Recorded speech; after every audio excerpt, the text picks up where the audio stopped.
Okay, this is really impressive because your laptop didn't start and you've managed to whip out the phone, get yourself here. And, it's not just the in-swingers you're good at, I've discovered. I'm a classy girl. I've currently got you leaning on a tissue box, so anything that'll do the job. That's exactly where I belong, on a tissue box. All right. Only the best for you. Only the best for me. Thanks a lot. Okay, let's get on with the show.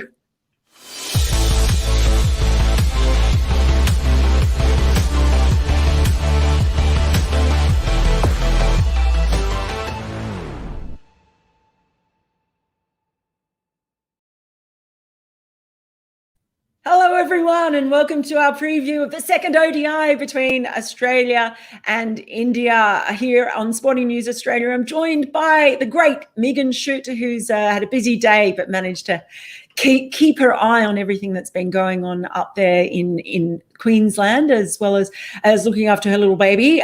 Megan, it's first of all, the biggest news, I guess, coming up is the fact that Rachel Haynes could be in doubt for this second ODI. She copped a knock reportedly on the elbow when she was batting in the nets.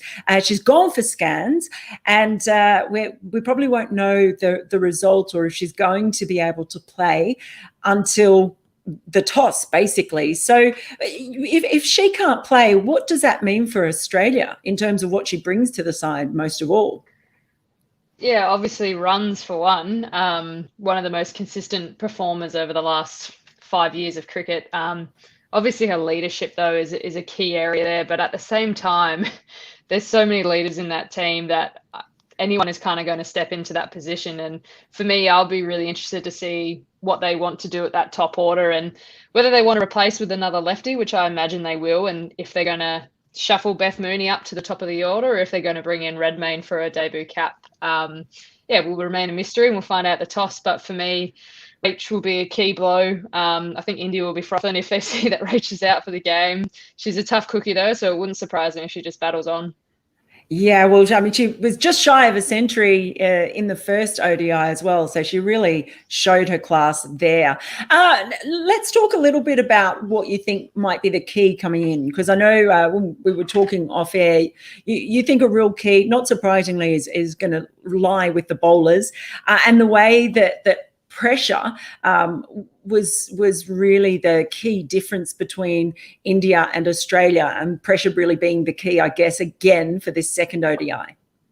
Yeah, absolutely. I think for me, there were parts of the game I missed there, but for most of it, Australia's bowlers just maintained the pressure for longer periods of time. Obviously, we've got a class bowling attack, but it kind of is helped in our field and the way that we can just stop boundary balls, defend, chase down. There was so much pressure in the field that really helps the bowler. And for me, it was maintaining dot pressure, and it felt like every time that India were just about to go bang was when we got a wicket. So, the pressure that we maintained throughout our bowling innings really restricted the total. And for me, it just didn't feel like India could do the same thing. They leaked boundaries, and obviously we have a really attacking top order, so that's going to happen. But they just weren't able to maintain good line and length for a long time, and so pressure will be the key in the next ODI. And just because we haven't spoken to you since after the first ODI, so I'd like to get your thoughts on how, in particular, Darcy Brown bowled and Hannah Darlington as well. Because we were talking before the first ODI. You said when you finish with Hannah Darlington, she's going to be swinging it like you. She actually was getting some decent swing for at least one of those wickets. Lovely in swinger. What are your thoughts on how the two of them really performed? Yeah, they've slotted in perfectly. As I've said, it just seems to be that these young kids can come in and transition like it's nothing to them, which is a stead to how they are, because that certainly was not me when I was their age. But yeah, I don't know, the way they come in, and there's such role clarity amongst the team that people just go in and know what they need to do. So the fact that you're already picked in Australia's best 11 should be confidence enough to go out there and do your thing. And that's exactly what they've done. So Darcy just came in, bowled the hard line of length that we knew she was going to, intimidated the batters. And someone like Hannah can come in, bowl stump to stump, change ups, a little bit of swing here and there, and really just annoy the batters into a fault. And really, that's what I do for a living. So I'm not going to blast them out for pace. But for me, also for Talia McGrath to come on, replace Pez, who had obviously gone for a few runs, like it's almost a pressure situation for Talia and herself. She's got to come and stop the leaking in at that end of runs. And it's exactly what she did with maintaining the swing of the ball. And that was noticeable for me, is that it looked like our top order of bowlers were really trying to swing that ball. And it can be hard to control at the start, but once we got the hang of it, I think that was key. I mean, you mentioned Elise Berry there. What do you think was the cause of her really, I guess, straying quite a lot? Her radar kind of didn't really seem to be on track in that first match. Yeah, she was a bit off, which I guess for Pez we're not used to seeing. But I guess we all have bad days. For me, I've heard over the grapevine that she's worked on her run-up, which I know personally is very tough to bring into your first few games. I reckon it took me a good 6 months before I felt comfortable with my new run-up. So that's probably a key factor. And once you kind of got the yips a bit in a game, and when you have a backyard of bowlers ready to take your position, I think, at the end of the day, it didn't really matter. It didn't harm us. And I'm sure that Pez would have worked hard in the nets over the last couple of days in order to start with a new ball again. Oh, that's very good insight from you. Change in run-up could be the key. If you even feel half a step off, you've ruined it. It's done. So run-up is a huge thing. Momentum is really key. I remember very well when you started to add you had the squat, and then you added sort of the little hop as well. It's weird. Stuttering. Oh, there you go. See, plenty of insight in this show already. Look, let's talk about India a little bit and how they bounce back. And this is a great question that's come from Pooja Gossika, who I wanted to ask you about. What tips do you give to Meghna Singh as a fast bowler yourself? What did you make of her? I thought particularly early on in the first first ball was an absolute cracker. Yeah, which no nerves, clearly. For me, she's got a really nice, simple action. It was actually just kind of lovely to watch. And when you have a simple action, you can have a simple wrist, which means you can move it both ways.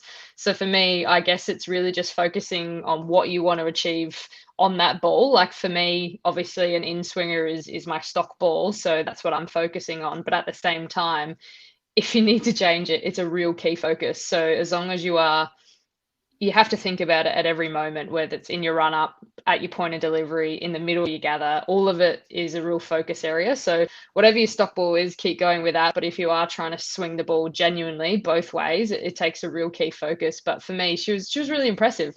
A nice simple action, and came in with no nerves is what it looked like anyway. So I think India found something there. Yeah, certainly one to watch out for. A question coming in again on India from Amatayu Sengupta. I hope I said that right, Amatayu. Would you play Jemima Rodriguez in the match tomorrow? There was a lot of talk about her being left out in the first match, but we had Astika Bhatia come in and do really well. But if you were in the team, would you sort of not like to see her come in as the opposition? Is she someone that you think sort of makes you pause a little bit? Absolutely. I think she's a class player. I'm actually not sure why she's not in their 11. She would have been in my first pick. I'm obviously not a part of their practice sessions to know any more than that, but I don't know. There's been a couple of games where I've bowled against her, and I just really remember her hitting me for 6 over cover off a leg cutter, and not many batters have been able to do that in my time. And so it was a real ego kicker, clearly. I remember it. And that to me just shows her class. And she's just someone who never really seems to panic. She's got a clear basic technique, which is really nice to watch. And I don't know who I would take out, but I would definitely have Jemima in. Yeah, it certainly caused a fair amount of I guess confusion as to why they haven't. I mean, there are lots of questions about the India 11 coming in. Do you think that would you make changes if you were them, looking at the fact that they've lost the first game, they've lost it big time.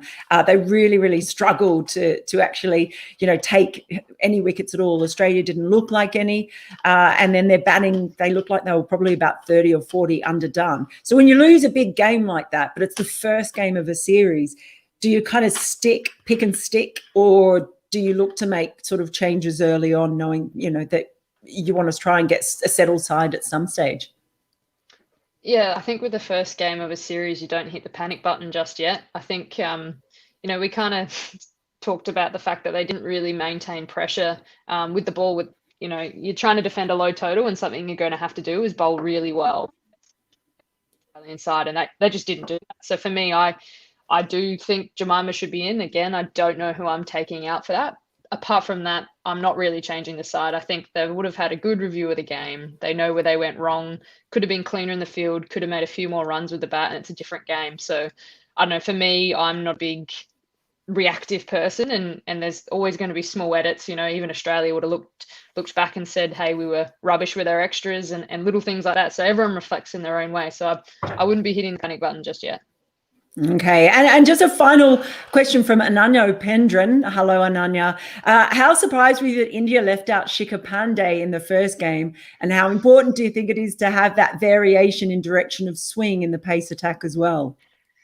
Yeah, I really rate Shikhar. Obviously, she's played a lot of cricket at the same time I have, but I think she's a real competitor as well, and that's something that is hard to find, especially in younger players. And I would have her in the side, especially while the ball is swinging. She can be a deadly player. I'm not 100% sure why she wasn't not picked again. For me, I don't know. There could be injury clouds, load management. There's a bunch of things that could be going on. But Shikhar's a class bowler. But I think with Goswami bowling well and a few new players have come in and played a pretty good role, it is also kind of hard to change at 11 when they were all a little bit off. Like, I don't mean to be harsh, but no one was really bang on their game as a bowling side. So I think it'd be probably too early to make a change yet. Yeah, well, we'll find out when the second ODI kicks off tomorrow, day-night match. Really looking forward to that one. Thanks for your thoughts. You've been hugely insightful and not even remotely annoying. I know you say you're sort of annoying professionally, but you're not always annoying. Not always. Not always. Not in the 10 minutes we do this interview, so I can keep it together for that. Excellent. Well, thanks so much for that, Megan. We're going to let you go, and thanks all of you for joining us. We'll be back after the match tomorrow night. We'll have Jess Jonathan with us to cast her eye over all the action. And until then, enjoy the match tomorrow. You enjoy watching as well, Megan. We'll see you soon. Bye.